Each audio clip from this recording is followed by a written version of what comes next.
I got into TV when I was very young. I've been directing TV probably for about 17 years now.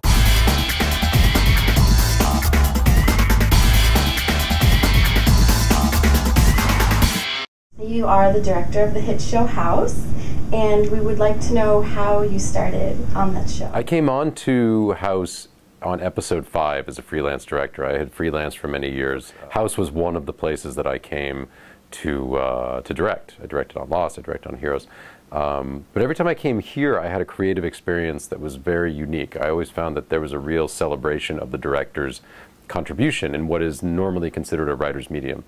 And so I really respected that, and I always liked coming back here. And then I came back off and on, and then in season 4, I directed an episode called House's Head, and that won the Emmy for directing. And then I was offered to stay here permanently and come be the producing director. You mentioned you've also directed some other shows, Lost and Hero, you said. Yeah. So would you say that your experience on House is the best for you? Or? I think the thing I loved about all those shows is that each place I go, I find is a completely unique experience. And from every place, I take something that has helped me make my job here better and easier and more exciting in a way. So, you know, in Lost and in Heroes, working with great character work and genre material is all great to have in my wheelhouse when we do big set piece kind of episodes when we do here on this show. Do I agree with that if Hollywood is fake? I mean, I'm part of Hollywood, so am I fake? Am I a phony? It's a hard question to answer because we're in a business that, you know, which works from a place of make-believe. So, you know, kind of inherent to that is keeping things out on the surface. I will say, just coming from Boston to LA itself, I'm used to, you know, the more New York and Boston, kind of what you see is what you get, and you kind of always know where you stand. There is a real, things are sort of a little more buried under the surface here from time to time, but this is my home now. I mean, I've been here now 22 years, so it's an environment that I've really come to love. It's a space that works in a very delicate medium. Being able to create, you know, something from nothing is difficult. We don't manufacture anything. We're creating, you know, we're taking pages and turning them into pictures. Sure. When you're casting your actors, what do you look for? On this show, just speaking for this show, you want people that can get the joke. If you look at our cast, you know, Robert Sean Leonard, Hugh Laurie, Peter Jacobson, for example. I mean, they all get Olivia Wilde. They know where the funny is. I find that actors that can work from that place and make those choices, immediately you can see fitting into the show. Sure. Ultimately, I look for very organic, very honest. I also look for, you know, work and choices. I look at how do they take direction. You know, I try to, if they're interesting and good, I try to throw them things and see how they adjust to it, and see if they just practiced it this way, or if they in fact have a vocabulary that they can work with, so that I know when I'm in there and I can modulate that performance and work with them on that. So, and talent always rises to the top. What can you say has been one of your most memorable experiences on the set of House? The most memorable experience I've had has to be the finale that I just finished. Great. It's going to be on May 17th. Hugh Laurie's work is beautiful, and Lisa Edelstein's work blows me away. I mean, moves me to watch them do their work together.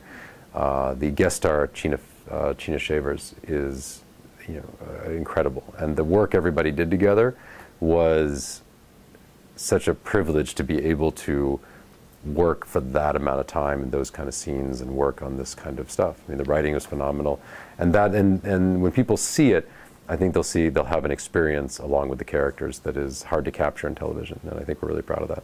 What part of Greece is your family from? I'm third generation American. My family congregated in Massachusetts and originates from just outside Kalamata, in a small village called Basilada. So what would be your favorite things to do when you're in Greece? First plan when we get in, I mean, we're traveling with 2 little ones, so no doubt we're probably going to be pretty wiped out, but we have a small piece of land there that I'd love to go visit, that I haven't seen in almost 5 years. So it'll be nice to get back and do that, and just hopefully sit at a cafe and have a frappe and be able to read on my new iPad. How much do you think you're influenced, if at all, by your Greek heritage? I love that there is a Greek community in Hollywood. I saw most of them over the weekend at Easter, and I think that's great. And I think there's something very small about that community, and it's very close-knit, and I love that it seems to operate and want to help others. I'd say that being Greek in the town I grew up in, which was Wellesley, Mass, I was one of maybe 2 Greek families at the time that were in that town. So I was always different. You know, I had very ethnic features in a predominantly sort of waspy town, and it was a very hard thing. I had a funny last name. So I got a sense of being an individual right out of the gate, and in terms of, you know, how people viewed that in terms of my funny last name.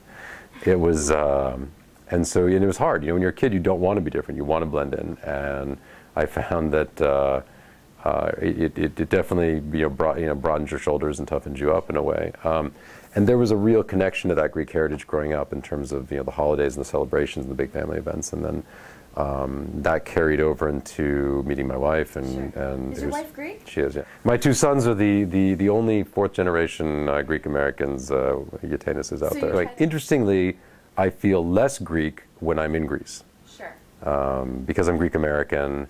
And don't speak Greek very well, which is mostly to blame on the fact that my parents' generation was the generation that was trying to Americanize their kids. However, being of Mediterranean descent, when I go to, say, Italy, I'm very much embraced as one of their own. Right. When I go to Greece, I find that there is a real shame on you. You don't know Greek. You know, you're not one of us. Sure. I actually find it very exclusive. Well, like I said, I feel more Greek in the States because Sure. there is a great sense of community, and you know, I have tried repeatedly to learn more of the language. I know a little bit, but not enough, and I'm always wanting to be better and do more. What are your future projects? Coming back to House in season 7, I had a great experience here this year. I did some beautiful work. I loved supporting other directors. I enjoyed being in one place. I've been here since the end of season 5. I stayed all through season 6. I'm, you know, presumably staying through all season 7. So it'll be nice, and it'll be exciting to, now that we've achieved a lot of our goals here, be able to take everything to that next level. I think there's a real commitment here at House to always be pushing, you know, to be the best. The show's the most popular show in the world.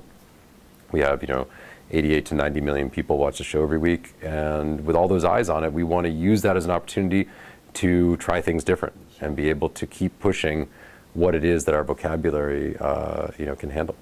And so far, we haven't found the limit. Do you plan to make any films in the future? I am very happy in television. I feel like TV, I find that more and more film people are trying to come into TV. I got into TV when I was very young. I've been directing TV probably for about 17 years now.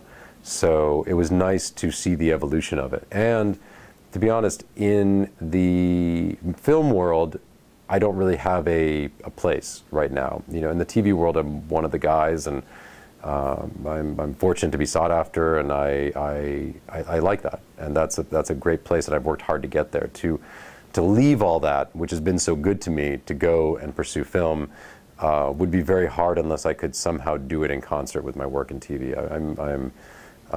I love being on the floor. I love that TV allows me to be on the floor as much as it doesn't. By on the floor, I mean on the floor directing. I think I'd go a bit crazy if I was years between projects and trying to stay creative. I stay creative by being creative. And right now, you know, when I'm working in TV and let's say on Damages, you know, I'm sitting there with William Hurt and Glenn Close directing a scene. That's no different than a movie. You know, to me, I have a camera. I have 2 incredibly talented actors. On this show, I've got Hugh Laurie, who is, you know, takes my breath away and whose work moves me to tears. So I'm blessed with great writing on the show. And frankly, when I read films, I look at how they hold up against TV. You know, what makes me want to watch this more than Lost? What makes me more interested in this than House? What gets me more excited than an episode of 24? And it's hard to find those things. And usually if I do find those things, there's usually a long list of guys in front of me that have done 3 or 4 or 5 movies, you know, that also want that. And you know, the way that I beat guys out of gigs here in television, I get creamed out in the film world. So you know, it's nice, and I have a nice career, and I'm happy to have it.